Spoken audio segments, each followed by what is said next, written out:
Cool. So we're back here at West China Tea with Sohan and Brian Killavey. Hello. Brian is doing Killco Musings on the internet. It was Killco Whiskey Musings, now it's Killco Mental Musings. There had to be a shift. So what happened? Well, I have a fatty liver in general. Like, I knew that years ago. And I thought since I was doing whiskey stuff, kind of, you know, as safely as I could, there wouldn't be an issue. But unfortunately, like the 20 or 30 years before that, I was like self-medicating with alcohol, which is bad. Don't do that. And eventually they just got a FibroScan, which is like a, what do they do when you're pregnant? Ultrasound. I can never remember that word. Ultrasound, except it's specifically for your liver. It's a whole different thing, but that's a general idea. They just scanned it, and this time they gave me some nasty words. They said, fibrosis of the liver, which is scarring of the liver. And as soon as you hear that, you go, aha, I'm going to take a break. Well, cheers to being here and getting to share space with you. Once again, we got to hang out the other day, and it was really fun, and I'm excited to drink some tea with you. And you were talking about taking a break as well, because we've been doing these whiskey things every other week or so. You know, here's the thing, is I don't actually drink. As a human being in my life, I don't actually drink. I do this podcast and the things related to this podcast, and I drink then. I might have a beer once every couple of months, like less than once a quarter I drink a beer, you know what I mean? Right. And I do love beer. I just don't drink alcohol hardly at all in my actual daily life, which is kind of interesting because we do this show. But I do love whiskey, you know, that's the thing. And what I love about whiskey isn't the alcohol part. Honestly, I appreciate that it's part of the thing, but I am not interested really very much in the way that alcohol makes me feel. I just like whiskey. I like the taste of whiskey. You can do what I'm doing. I can only sip and spit right now. Sip and spit, you know, and yeah, exactly. But I'm also super stoked to just drink tea because we just did 2 other episodes, and I am definitely, after drinking on Saturday at the Bastards Ball, my body is not as excited about drinking whiskey as it usually is when we do the show. So super excited to drink some whiskey-like tea. This is our barrel-aged tea. Barrel-aged tea. Yep. That's a wild concept. Tell me about the barrel again. It was Balcones? It was Balcones to begin with, and then it was a single malt, and then it was another bourbon finished in the Balcones, and then the single malt barrel. And then we got to taste the whiskey, then we got to fill the barrel full of tea, we got to make some silly videos. This is a well-traveled tea. Yeah. It's seen some stuff. Came all the way from China first. Oh. Before any of that happened. Came all the way from done more traveling than I ever have. So this is a green tea, if I recall correctly. It is kind of technically a green tea. Yeah, it's technically a green tea. It's what you'd call a green tea. It's excuse me. It's a Sheng Pu'er. So, you know, fans of the show / tea in general will think about pu'er. They'll think of Sheng Pu'er, usually the fermented tea. They'll think of aged, fermented, dark, earthy, etc. Sheng Pu'er is what pu'er is when it's being produced. Is basically a green tea. It is a unoxidized tea. It gets cooked right after it gets picked, as all green teas do. But most green teas that you drink, we have a lot of funky green teas today. So Sheng Pu'er is green tea the way that champagne is white wine, right? You won't find it in the white wine section of the wine store. You go to the champagne section if you want champagne, right? Right. Pu'er is it's enough of a different animal that it kind of gets its own consideration. But it is, if you want to break all teas down into 6 types of tea and be rigorous about it, then yes, it's a green tea. Why? Because it gets cooked as soon as it gets picked, and then it gets dried differently than the green teas that we think of when we think of green tea. It gets cooked, and then those usually will get baked dry in some way, you know, with charcoal or whatever, electric heat, whatever. And Sheng Pu'er, all pu'er, is picked, cooked, and then sun-dried. So we're going to try and get you into a habit that is better for your liver, but just as bad for your wallet. Tea is actively good for your liver. That's the thing. Bad about this, I feel like I should roll it up or like just eat it. Just knock it all over the place. No, you're good. There you go. And give it to this guy here. Is this a specific measure that you're doing on the... Nah, it's just some amount. Yeah, some tea. Some tea. Yeah, and here I'll see what I can do. This is a slippery little. Can you get that, Corey? Is that? Yeah. And that actually pretty well fills the gaiwan that you're putting that tea into. We'll see. We'll see what it actually looks like in there. Once my water's hot, I forgot to get my water hot for this episode, but I can go ahead and heat my stuff up quick. Get my everything hot. But yeah, so how has that been for you? How is that just, you know, like, obviously you were very invested in whiskey. Yeah, the whole channel is about whiskey, Yeah. so it's like, oh, what do I do now? However, since my other, you know, I changed it to mental because I live with mental illness problems. So that's easy. You just put me on the camera. It's like, hi, everybody. And what I just shifted to was mental instead because it made sense at the time. And Sure. because I like to try to talk about it in some level, because it's one of those things you say, I have a mental illness, and people go, oh, okay, I'm going to go over there now. Right, right. Yeah, so stigmatized. So, Yeah. And the thing is, you know, mental illness is literally everything. It's not a monolith at all. It can be, you know, so many expressions of what that means. Really, all it means is just any mental expression, any like intellectual, cognitive expression that falls outside of some kind of arbitrary definition of Normal. what is considered normal, which is all, I think, you know, as the academic, you know, the wheels turn, I think that we're going to get to a point where we don't even feel the need to define some kind of norm to compare things to, and just accept that everyone has different ways that the brains work. I just like to think not enough people are actually ever diagnosed. So. I think everyone's got mental illness, you know, of some kind or another. I'm pretty sure that's definitely the case, actually. So. How we deal with it is going to be different as well, and also what's going on around you. Your family has had health issues as well. So there's been things going on with your parents, if I recall. Yeah, my father's living with pancreatic cancer right now. Sorry to hear that. Yeah, thankfully we got some news that the treatment seems to be working, which is good. Nice to hear before my trip. I was like, oh, that's a nice relief. Yeah. I needed that before this flight. And my mother actually has, she had lung cancer, like nothing serious, but it was like, really? Life? What? Why? Yeah. But she just had added stress. Yeah, just add another, like, here's life. Ugh. But she had a surgical procedure. She got that taken out. Everything went fine. But she still has to take a medication. She's going to take it for a long time. And for whatever reason, the side effect is you cannot drink milk. It will not agree with you. Huh. So, you know, chocolates and everything good in life, suddenly she can't deal with. And she has to deal with a lot of stuff at restaurants and such. You got to ask for specific stuff. Yeah. And you've been very close with your family. I remember when you came for your whiskey somm, you actually brought your parents, and we snuck them in to see your graduation. Yep. We snuck in and we're hanging. I'm like, oh, there they are. I think my mother even recorded the whole thing of us all singing at the end. Dude, I'll go to my daughter's whiskey graduation if she ever decides to become a whiskey This somm. is developing nice. This is the first steeping. Yeah. You know? Okay, nice and soft. That's really, you know, it's a rinse. You can pour it on your teapot. I just like to taste it, get an idea of what's going on with it. You're welcome to drink it as well. But I'm going to go ahead and do a proper steeping here. Hey. Just give it to the friend over here. Yeah, give it to that little dude. Yeah, this is for you. Enjoy. We've had people name their friends, their little teapots. Oh yeah, people name them all the time. That's Pee-Pee Boy. That's, I Pee-Pee forget Boy. the I was best going to name. say, there's a specific shape of his hat there. Though, you know. He's got a bowler. Yeah, it's pretty distinctive. Pretty distinctive. I was going to try to behave. I was like, Yeah, Corey's been storing this at his house. all right. So it's like a hidden gem. Oh, I get it. Because he looks like a pee-pee. Actually, he does actually. But the reason that he's called Pee-Pee Boy is not that. Oh. It's because he will actually pee.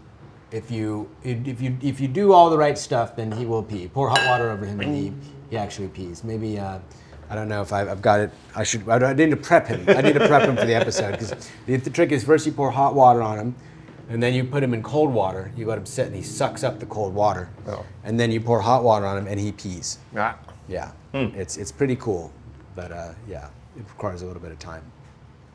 I was going to say he might be like me because I came from New England and it was 60 degrees Fahrenheit, and then I came down here and it was plus 90 the whole time. So I'm going to go back and maybe I'll just Need to pee. Yeah. Yeah, you go back and you'll just. I think that's kind of a default whenever you're flying on planes. So you say you're still tasting whiskey and spitting whiskey. You're just not consuming whiskey. Yeah, it was like the compromise. My gastroenterologist is like, alcohol is really bad for you. It's like, everything in life seems to be bad for you. So, Tea's not. Tea is not. Tea's good for you. It's the only one. It's But- literally like think about it. Chocolate, whiskey, beer, coffee. Arguably, people definitely need to stop drinking coffee for health reasons pretty frequently. Tobacco, Yeah. right? yeah. Cannabis. You know, all the things that are like delicious cake, right? You know, like the foods. Sugar, all the processed things foods. that people enjoy are bad for you pretty much except tea. Tea is not just neutral, it is actually good for you. It's actually good for your liver, among other things. I don't know about fatty liver specifically, but I know it's good for just Yeah, that's overall partially, liver that's health. partially just genetic. And boiling water actually sanitizes the water that you're drinking, so you're not going to get illnesses from the boiling water. That is definitely a concern in some parts of the world for sure. Is that how they like sterilized stuff way back, like when tea? It's a tea- concern here too. Yeah. You know what? We have those boil notices all the damn time, at least like once a year, or sometimes once every couple years. So, Right. But yes, that's why tea and wine and / tea and beer have this like related deal because they. Oh, sorry, Corey, I missed you. So they both started for the same reason. They started because you need to make water drinkable. And the Greeks, you know, and I don't know, whoever invented wine, Georgians, I think, but, you know, whoever, you know, people were making alcohol. They're making beer, they're making wine. They pour it in their water, it sterilizes their water, you know. Yeah. And so from that's where this practice of, you know, the Greeks were adding their water to their wine. They were just trying to get hydrated, and they wanted something that was going to Wine is a kill the naturally pathogens. occurring process. It just happens. The yeasts are attracted to the skins of grapes.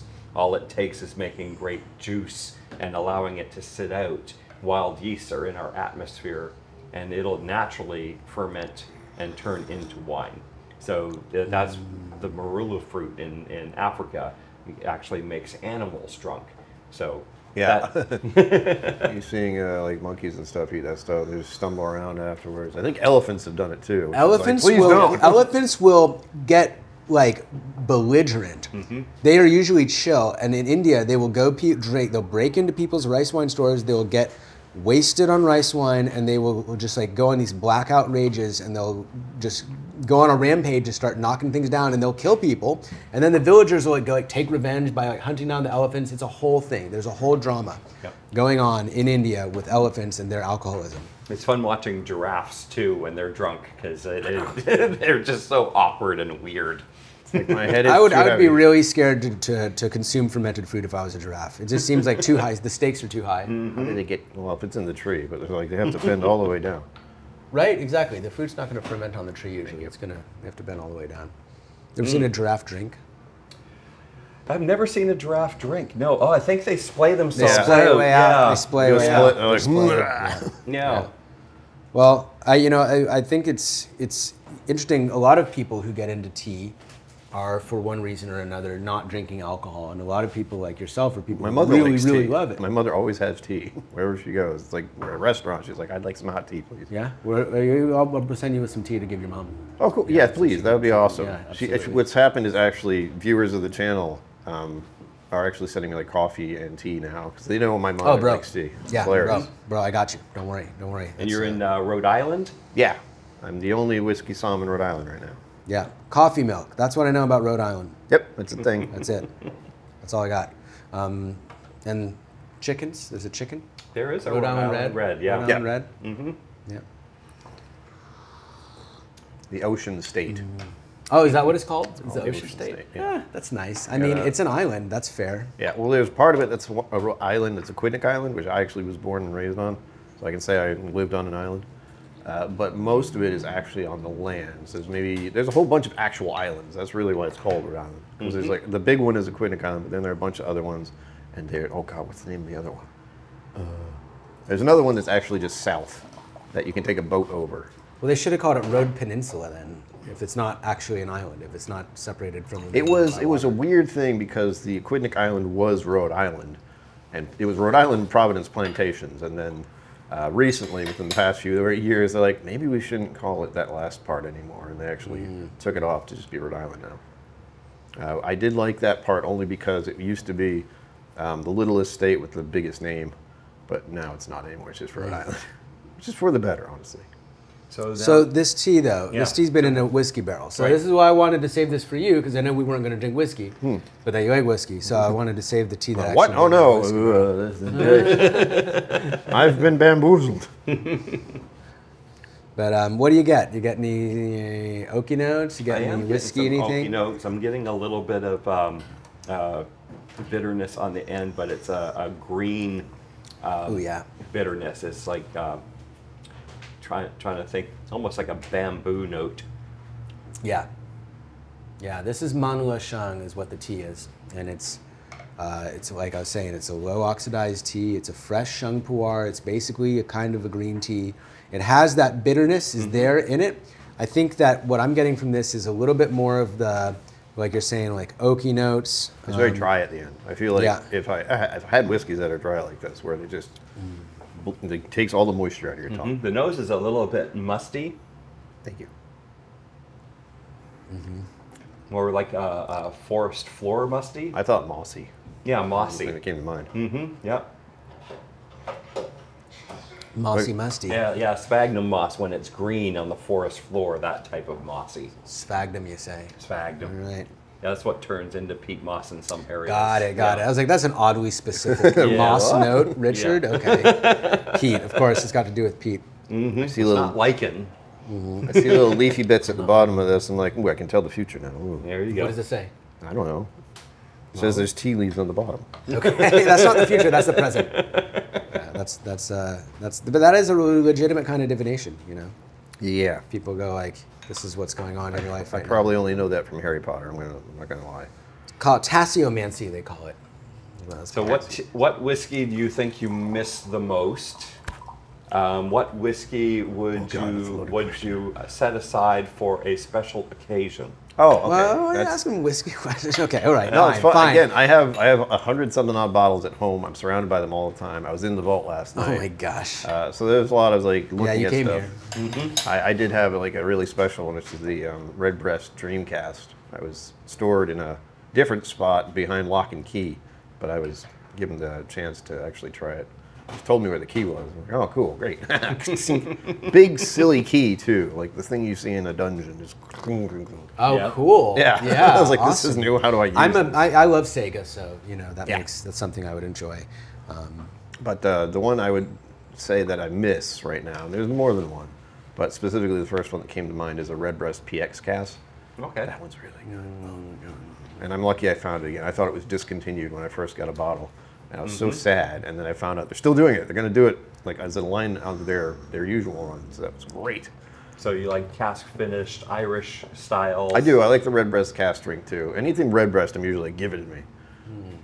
They had the 20-year-old in the vault, which I got to try last night too, or recently. What day is it? I don't even know. And other than that, nothing jumps to mind because I'm a big Redbreast fan. But I do have a large collection of bourbon, as I found out. I got new shelving recently, so I look very professional. You know, right at the time where I couldn't drink whiskey anymore.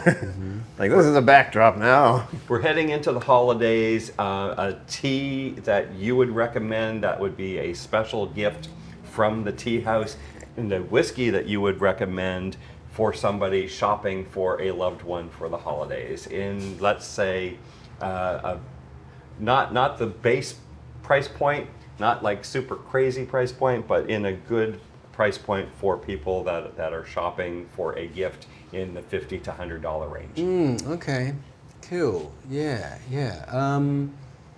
I would say,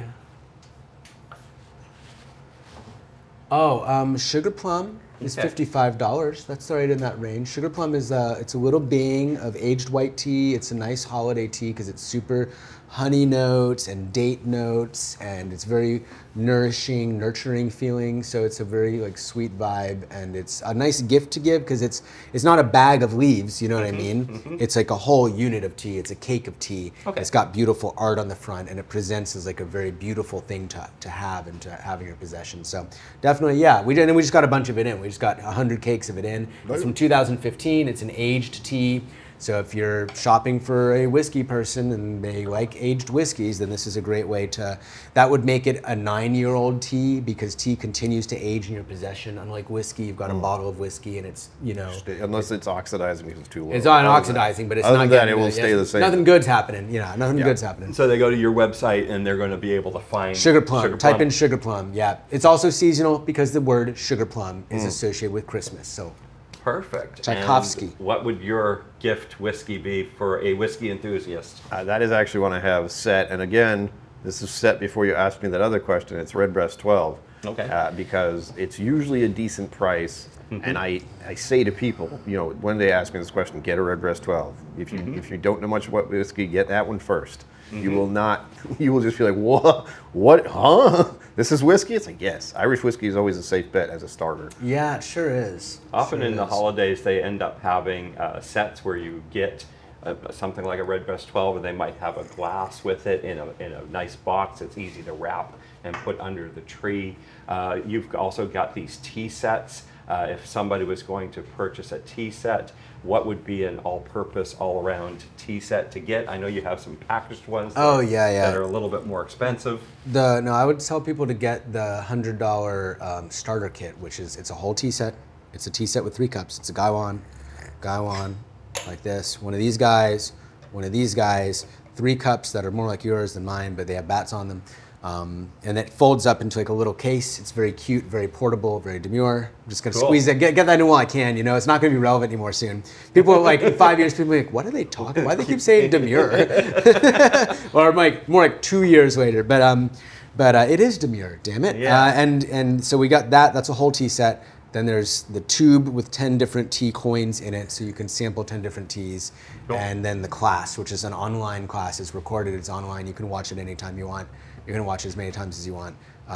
And that'll show you how to use them, all the stuff. And so that's what I recommend to people. It's not about what particular tea, it's about, can you make tea at home? Do you have the capacity to make this kind of tea in a way where you can explore it really well? I think that's the best gift that I would want to give somebody, because that gives them a whole new nerdy, crafty thing to get into, just like whiskey.